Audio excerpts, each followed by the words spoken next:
Block whole, black hole, ایک سائنسی اصطلاح ہے جو فلکیات، اسٹرانامی میں استعمال ہوتی ہے۔ یہ کائنات کے ان مقامات کو کہا جاتا ہے جہاں کشش ثقل اتنی طاقتور ہو جاتی ہے کہ وہاں سے روشنی بھی باہر نہیں نکل سکتی۔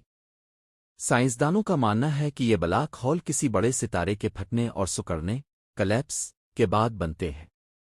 خلا میں یہ ایسے علاقے ہیں جہاں وقت اور مکان ٹائم سپیس کا رویہ بدل جاتا ہے۔ عام الفاظ میں یوں سمجھ لیجئے کہ بلاک ہول خلا میں ایک ایسا اندھیرا دروازہ ہے جو اپنے قریب آنے والی ہر چیز کو اپنی طرف کھینچ لیتا ہے اور اسے نگل لیتا ہے، یہاں تک کہ روشنی جیسی تیز ترین چیز بھی اس سے باہر نہیں جا سکتی۔ اب آتے ہیں نبی پاک کے سفر معراج کی طرف۔ یہ وہ عظیم معجزہ ہے جو اللہ تعالیٰ نے اپنے محبوب کو عطا فرمایا۔ قرآن کریم میں سورت الاسراء اور سورت النجم میں اس واقعے کا ذکر ہے۔ اسراء رات کے ایک حصے میں نبی کریم کو مکہ مکرمہ سے بیت المقدس لے جایا گیا۔ معراج وہاں سے آسمانوں کی سیر کرائی گئی۔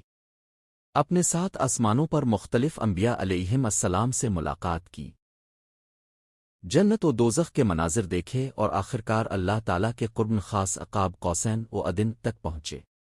یہ سفر محض جسمانی ہی نہیں بلکہ روحانی اور معجزاتی تھا۔ یہ اللہ تعالیٰ کی قدرت کا ایک منفرد مظہر تھا جسے عام انسانی عقل اور سائنسی قوانین سے نہیں پرکھا جا سکتا۔ کیا نبی بلاک ہول سے گزرے تھے؟ یہ سوال جدید سائنس اور مذہب کے موازنے سے پیدا ہوتا ہے۔ بعض لوگ بلاک ہول کو ایک ایسی سرنگ دروازہ سمجھتے ہیں جو کائنات کے مختلف حصوں کو جوڑتا ہے۔ اس خیال سے کچھ لوگ یہ گمان کرتے ہیں کہ شاید معراج کا تعلق بلاک ہول سے ہو سکتا ہے۔ معراج ایک خالصتنا معجزہ تھا۔ معجزہ سائنسی قوانین کا محتاج نہیں ہوتا۔ اللہ تعالیٰ اپنی قدرت سے جو چاہے کر سکتا ہے۔ معراج میں وقت اور مکان کی قید ٹوٹ گئی تھی۔ بلاک ہول کا تصور جدید ہے۔ بلاک ہول کی دریافت 20ویں صدی میں ہوئی جبکہ معراج 1400 سال پہلے کا واقعہ ہے۔ اس وقت کسی انسان کو بلاک ہول کا تصور تک معلوم نہ تھا۔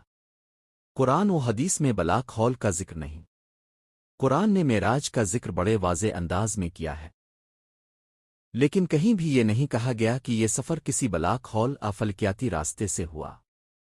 یہ بات ضرور ہے کہ کچھ سائنسدان اور مذہب کے شائق لوگ معراج کو سمجھانے کے لیے سائنسی تصورات کا سہارا لیتے ہیں، جیسے ٹائم ڈائلیشن، وقت کا بدل جانا۔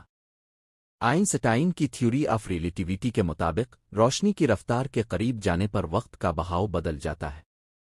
معراج میں بھی وقت رک سا گیا تھا کیونکہ نبی نے اتنا بڑا سفر کیا مگر واپسی پر